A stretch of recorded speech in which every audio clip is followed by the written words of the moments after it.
kilala yung asawa mo na yun, baka iba pa kilala mo. Baka lahat ng mga bawal hindi mo gagawin. Diba? Hindi ko alam. Baka di mo magawin lahat ng mga bawal. Kasi nga, alam mo hindi maganda. Mahirap Kasi nga mga iba, mahirap, ano, par. yan lang. Parang hindi ako nauubusan ng problema, par. Ngayon, kaya di ka naubusan ng problema. Paano? Parang lahat na lang. Kinakalimutan mo kasi ang Diyos. Bakit? Simula Hindi ko alam, wala naman akong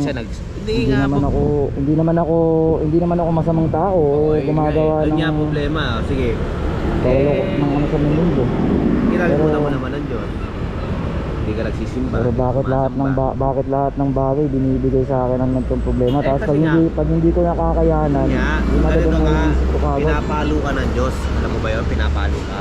Ibig sabihin, sabi ng Diyos, baka naman nakakalimutan mo. Kaya binibigyan ka ng pagsubok ng Panginoon Diyos. Lahat dyan, puro pagsubok sa'yo kasi kinalimutan mo siya.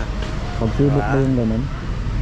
Ay, Kaya nga, tayo may pagsubok sa buhay eh. Pero huwag mo kakalimutan ng Diyos. Yan ang number one na huwag mo kakalimutan. Kasi nga, nandiyan tayo na ang mga problema, ang nagbibigay ng solusyon, Panginoon Diyos. Habang siya, hindi ikaw mismo sa sarili mo. Ngayon, tatanungin mo kung bakit ka puro ganyan, diba? Dapat matuto ka, magdasal ka. Kaya lagi, kahit araw-arawin mo siguro magsimba, sumamba. Wala, nandun ka, kausapin mo yung Diyos. Kausapin mo. Parang gusto kong pumunta sa lugar na tahimik na walang problema to. Saan ba yun? Sino bang may... Hindi ko nga alam saan may doon ganun? eh. Wala naman. Sabi ko baka siguro sa kabilang buhay ko yata makikita kayo ganun katahimik. Ikaw lang ba may problema? Hindi pa rin, kasi yung akin, kakaiba yung problema ko eh. Hindi matapos, simula noon hanggang ngayon, yun at yun pa rin, hindi matapos. Pero may solusyon yun, problema mo. Lahat ng, anong, pag, paulit-ulit na lang yun, puta. Lahat ng bagay, kung ano yung problema mo, yun din ang solusyon mo. Makinig ka, Hindi ko sabi ko na, isipin mo yung anak mo, kasi ikaw ginawa mo yung anak mo. sabi ko na sa sarili ko yung mga ano, alam ko marami akong kaibigan na nagtitiwala sa akin. Ang tingin nila sa akin, ako yung taong malakas ang loob na. At saka isipin mo din. Pero hindi nyo kasi alam, mahina ako tol. Oo, Totoo lang. lahat naman tayo nag-overplay sa ganyan. May kahina ako. Kawawa Hindi ako. Ikaw ang gumawa sa anak mo, tapos iiwan mo yung anak mo naman. Kawawa naman. Mahal ko kasi yung anak ko tol. Hindi kasi ibig sabihin. Gusto ko sa akin lang. Yung... Ay, hindi pa pwedeng ganun. Hindi pa pwedeng ganun. Hati kayo. Hati nga kami pa. Hindi lang naman ikaw ang gumawa ng anak mo eh. Hindi mo. Oo. Ikaw lang ba? Ano niya, eh. Iniri mo ba anak mo? Hindi mo naman iniri. Hati kayo. Lahat naman tayo ganun eh. Hindi pwedeng sa'yo lang yung anak mo. May sariling pag-iisip din niya. May mga pangangailangan din niya. Diba? Hindi pa pwedeng yun. Kailangan din niya ng nanay niya. Kailangan din niya tatay niya. Diba? Parehas Sinabi ko lang. sa kanya, may asawa ka na, dapat sa akin Kasi ng kung bata. mamumblema ka lang na mamumblema para sa ganyan. Bahala na per. Mahirap pa rin, hindi ko, hanggang ngayon magulo pa isip ko, naguguluhan talaga ako eh. Para akong gumagalaw na wala namang, hindi ko alam, putiks na yun, nakapagpaklong talaga. Ang gulo-gulo. Isipin yung anak mo. Magulo isip ko eh. Kawawa yung anak mo. Isipin mo lang. Ikaw, sige, huwag mo isipin sarili mo, isipin mo yung anak mo. Kawawa anak mo. Baka alam mo ba yung takbo ng utak ng anak mo? Bakit gugustuhin ba ng anak mo na mapunta siya sa nanay lang yan? Siyempre gusto ka din ng anak mo. Puta, nakikita ko nga kayo dyan, oh. Diba? Anak mo, hindi nagre-reklamo pagkasama ka. Diba? Hindi nagre-reklamo. Kasi nga, nakakaintindihan ka anak mo. Nakakaintindihan.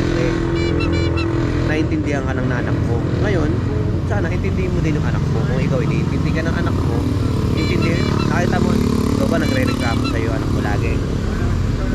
Pag sinabi niya, hindi, ayoko ng pagkain na yan, gusto ko ganito. Hindi naman, di ba? Anak mo, pag pinakain mo, kung ano yung bibigay mo, kinakain yan. Kung ano kayo hindi siya nagre-reklamo, kasi alam niya eh. Na iniintindi niya yung tatay niya. Ngayon, siya naman, intindi mo bilang anak. Di ba? Kung ikaw, hindi mo intindi sarili mo, anak mo intindi mo kasi iniintindi ka niya eh. Basta Kawawa akin, naman. basta ang akin tol, kung dun sa yung bata lang ang Eh, gusto kong yun nga. mamili. Pag namili ang bata sa nanay, Bigyan mo ibibigay ko ng dun ano, par, pero bigyan mo ng parehas na laban. hindi ako makakapangako pal kung basta ang pwede ngayon, pero sabi ko sa inyo par, yun lang, Ano, kawawa anak mo. hindi ako makakapangako par, Sama- basta magkakaroon pa ng sama ng loob sa'yo. bahala na tol.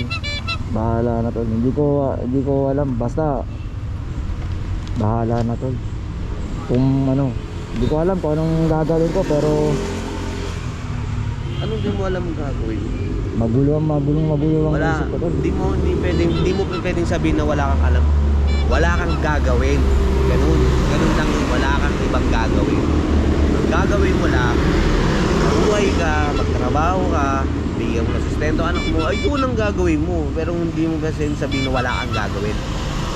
Na hindi mo alam kung ano gagawin mo. Naka-alien. Kapit lang Tayo ako. normal na buhay. Kapit lang tol, kapit lang. Hindi pwede yung ganun. Maraming mga dami-daming Grabe ang ginawa sa akin. Grabe nang ginawa sa akin ng nanay niyan tol. Grabe ginawa sa akin ng nanay niyan. Eh ba't Hanggang bakit hindi na-stress matapos sa pa nanay ako sa niya? sa akin. Bakit hindi ka hindi? Bakit ikaw ba? Nanay ba niya papakisama mo? Di ba hindi? Pakita mo, ayun kasi maganda. Mas maganda na ipakita mo sa kanila na hindi ka nila dapat maliitin. Ikaw mismo kasi nagpapakita sa kanila na mamalitin ka. Pakita mo sa kanila, nakatrabaho Ayun ka, na ako tol. magbibigay ka. Ang dami ng nila tol, sustento. mag-isa ako. Putang ina. Mag-rides ka na mag-rides. Puti na yun, sarap-sarap. Hindi ko na nga hindi ano, sabi ko ng sarili ko, basta Pag pinaya nag-rides ko tol. tama ka ganda. rides tayo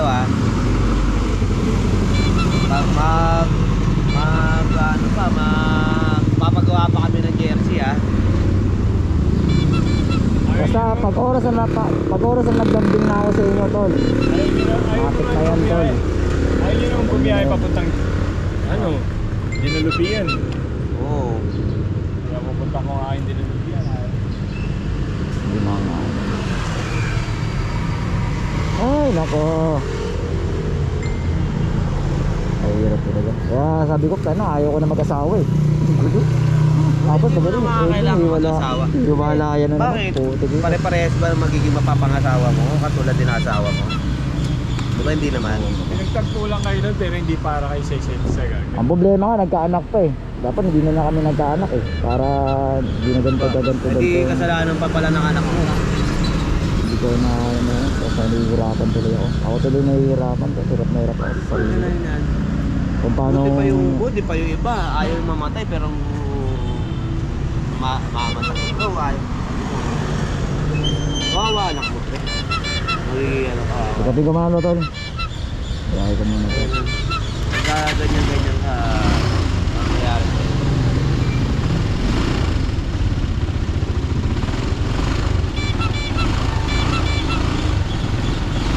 Ayusin mo lang. Ano lang, relax ka lang. Huwag ka mag-iisip, relax ka lang. Magiging ano ka. Pupunta yung dalawa. Mahalit na ako pa rin. Nuhira. Oo. Mahalit lang di ba? Gago, Taiwan pa yan eh. Ha? Taiwan. Bakit? Malay. Oo, Taiwan. Ibang bansa yan eh. Yan lang yan. Sobrang sinang.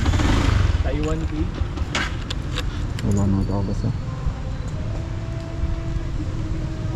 Paano nga? Alasin ka ngayon. Pag-iisipin, masyado na. Ako, umabot. Saan ka nag-enjoy ngayon? Enjoy mo yun. Hindi So, lang. magbiyahe ng Relax lang ba? magbiyahe ng Relax. magbiyahe. Iisipin mo yung anak mo. Huwag mo na lang isipin sarili mo yung anak mo na lang. Hintayin ko na lang lumaki yung bata para siya mag-desisyon. Oo, tayo na kasi Pag ginagawa sumama mo. sa mama niya, Gusto mo agad lumaki anak mo, ginagawa mo 45 days eh. pag lumaki siya, sa mama niya, eh, di, Okay na yun. wala akong magagawa. Pero hindi ako makakapangako sa kanya kung Na ano. hanggang saan ako tatagal. Bakit? Hindi ko basta yun lang, yun lang. Hindi, bakit nga? Hindi ko alam pa rin, basta yun lang. Hindi ako makakapangako kailan ako tatagal. Pwede ba yun? Lahat tayo gusto mabuhay sa ganun. Iwan. Ikaw gusto mo naman sila. Kahit mahirap na lang. Ganun na ako. Unahan muna tayo. Babalik ako mamaya.